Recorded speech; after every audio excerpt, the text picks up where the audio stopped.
Di PGRI ada Prof. Hunifah Rosidi, kemudian tadi saya agak dibuat speechless oleh pemaparan Ibu siapa tadi ya?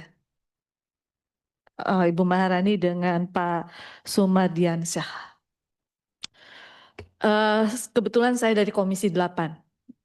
Komisi 8 yang membidangi mitranya Kementerian Agama, kemudian Kementerian Sosial, dan Kementerian PPPA. Tadi Ibu sudah menjelaskan dan Bapak-Bapak menjelaskan ada kaitannya antara undang-undang ini dengan apa yang diinginkan oleh Ibu Bapak sekalian.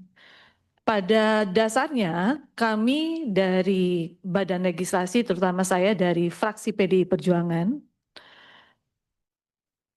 akan mendukung sepenuhnya terhadap perjuangan Ibu Bapak sekalian. Di awal, saya justru harus menjelaskan kepada bapak-bapak semua dan ibu-ibu semua. Ternyata mindset tentang 20% anggaran fungsi pendidikan ini juga masih debatable dan harus ada penyamaan persepsi di antara pemerintah pusat dan pemerintah daerah. Termasuk juga terutama di kementerian lembaga kita, Pak Pimpinan. Tadi sudah disinggung, saya mengapresiasi dari PGRI bahwa ada lintas kementerian yang ternyata kalau dikerjakan oleh satu direktorat saja, bahkan kementerian menterinya pun belum tentu dia paham tentang fungsi dari dunia pendidikan tersebut. Kemarin saya sempat menyindir pedas kepada Kementerian Agama tentang fungsi pendidikan keagamaan. Karena kalau kita berbicara 20% anggaran pendidikan, mindset tentang urusan keagamaan itu memang urusan pemerintah pusat. Tetapi fungsi pendidikan keagamaan itu harusnya menjadi tanggung jawab semua. Kalau kita berbicara pendidikan agama, maka harusnya, kalau saya salah tolong diluruskan ya Pak Pimpinan ya. Kalau fungsi agama itu tanggung jawab pemerintah pusat. Tetapi fungsi pendidikan agama, kelembagaan keagamaan, itu adalah tanggung jawab pemerintah pusat, pemerintah provinsi, dan pemerintah daerah. Tapi hari ini ternyata pemerintah daerah selalu menganggap pendidikan keagamaan seperti hanya madrasah saja, ibtidaiyah, sanawiyah, dan aliyah, tidak ada anggaran dari APBD, baik itu kabupaten maupun provinsi. Beda seperti halnya SD. SD itu menjadi kewenangannya pemerintah kabupaten, APBD kabupaten, ada bagian di situ.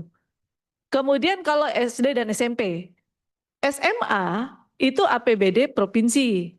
Nah, kalau kita berbicara madrasah ibtidaiyah, SD maupun sanawiyah, apakah ada APBD dari kabupaten kota? Ternyata tidak ada. Padahal fungsinya adalah fungsi pendidikan kelembagaan agama. Nah, artinya mindset ini saja di pemerintah kita, baik itu di Bappenas, maupun di Kementerian Dalam Negeri, maupun di Kementerian Agama, ini masih berbeda-beda. Padahal MK sendiri, saya harus sebutkan di sini nih, MK sudah menyatakan di keputusan MK, itu di putusan MK tahun 2025 tertanggal 27 Mei menyatakan bahwa mengabulkan sebagian gugatan uji materi Undang-Undang Sikdiknas bahwa putusan ini prinsipnya bahwa negara wajib membiayai pendidikan dasar tanpa batasan jenis sekolah garis miring madrasah sesuai dengan amanat pasal 31 ayat 2 Undang-Undang Dasar 1945 dan harus diimbangi dengan skema pendanaan dan regulasi pendukung yang memadai. Artinya Kalau kita berbicara perjuangan guru-guru PGRI yang hari ini tidak berbicara, itu hanya berbicara dari Kemdikbudrismen saja. Tetapi semua guru, seluruh guru, baik itu yang ada di Kementerian Agama pun menjadi bagian dari PGRI. Termasuk yang swasta dan negeri. Maka ini harus diperjuangkan sama-sama. Saya dari fraksi PDI Perjuangan sepakat kalau ada badan guru. Karena memang harus dilindungi. Nah, maka kalau tadi disebutkan oleh rekan-rekan sekalian, Undang-Undang Sikdiknas dengan perlindungan terhadap dosen dan guru itu harus terpisah pimpinan. Tidak bisa digabungkan. Karena Undang-Undang Sikdiknas itu pasti akan berbeda dengan Undang-Undang Perlindungan Dosen dan Guru. Karena tadi lex spesialis terhadap ibu bapak sekalian. Nah, ini yang menurut hemat saya, kita harus mendudukan kembali basis data tadi. Karena selama ini jangan-jangan pemerintah pusat kita ini masih gagap terhadap tata kelola. Yang berikutnya lagi pimpinan, yang hampir terlupakan. Bukan hanya guru dan dosen, tetapi ada tenaga pendidik di situ. Bagian administrasi, TU, tata usaha, pendukung, dunia pendidikan. Yang kadang kita juga lupa terhadap mereka. Tanpa mereka belum tentu ibu bapak guru ini bisa mengajar dengan tenang loh. Yang harus kita perjuangkan juga. Saya justru tadi bingung, kenapa kita hanya berbicara profesi guru dan dosennya, bagaimana dengan tenaga pendidiknya? Yang menjadi yang tidak boleh terpisahkan. Nah, tentu ibu bapak sekalian, pembahasan ini tidak cukup dibahas sekedar menjadi retorika saja. Harus ada masukan yang konkret. Bahkan hari ini pada saat kita live, saya langsung dikirimi petisi dari salah satu guru yang membuat saya menjadi langsung berbesmili. Dan mereka minta Bu Seli tolong bacakan di depan ibu bapak sekalian. Mudah-mudahan ada pemerintah yang mendengarkan petisi kami dari pelosok daerah. Izin pimpinan untuk membacakan.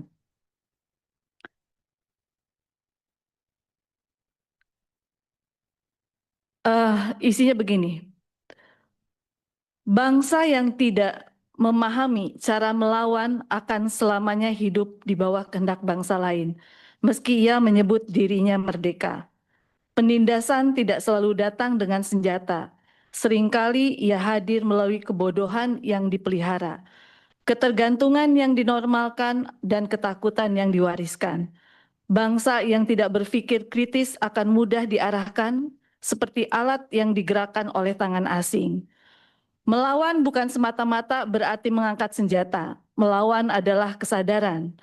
Ia dimulai dari pendidikan yang membebaskan, dari keberanian untuk bertanya siapa yang diuntungkan dan siapa yang dirugikan.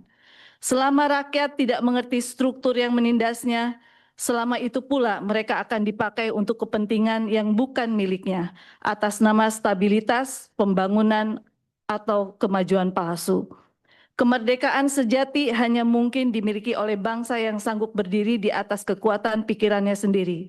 Bangsa yang tahu melawan adalah bangsa yang tidak mudah dibeli, tidak mudah ditakuti, dan tidak mudah diperintah untuk melukai dirinya sendiri. Tanpa kesadaran itu, sebuah bangsa hanya alat, dan alat tidak pernah menentukan nasibnya sendiri.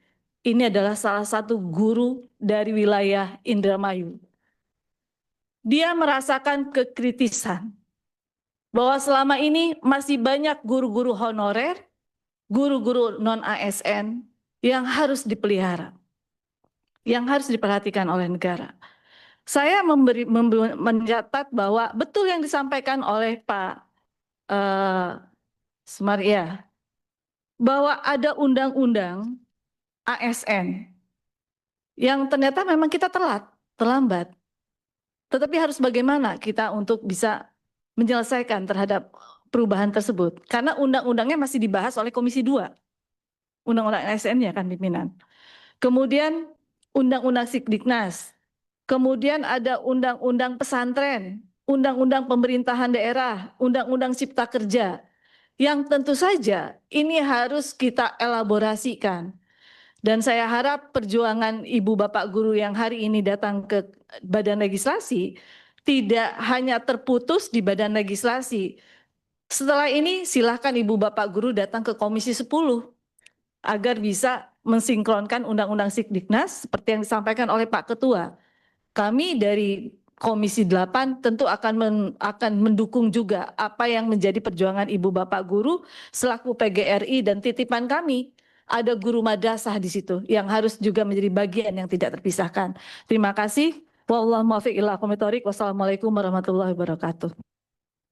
Ya, kalau Komisi 8 itu guru-guru madrasah ya Bu ya. Heeh. Saya titip juga tuh Bu, guru-guru madrasah tuh Bu. Sekarang masih terfragmentasi. Guru madrasah itu Kemenak, guru biasa umum itu di Kemendikdasmen. Ya. Nah ini kita harus satukan ini. Mau di PGRI kah atau Badan Guru Nasional, tapi PGRI lah, kalau saya lebih cocoknya itulah. PGRI kan udah lama, tahun 45 berdirinya. Ya kan Bu ya? Ya Pak, setuju gitu ya Pak ya? Gitu. Nanti kita selipkan aja, kita masukkan. Mas Hendro jangan lupa itu ya. Jadikan catatan dalam audiensi kita, masukin ke Komisi 10. Supaya nanti kita dalam harmonisasi ada undang-undang yang namanya PGRI. Gitu. Iya, PGRI. Iya. Jadi semua guru madrasah semua masuk dalam PGRI. Gitu. Nanti baru kita harmonisasi gitu.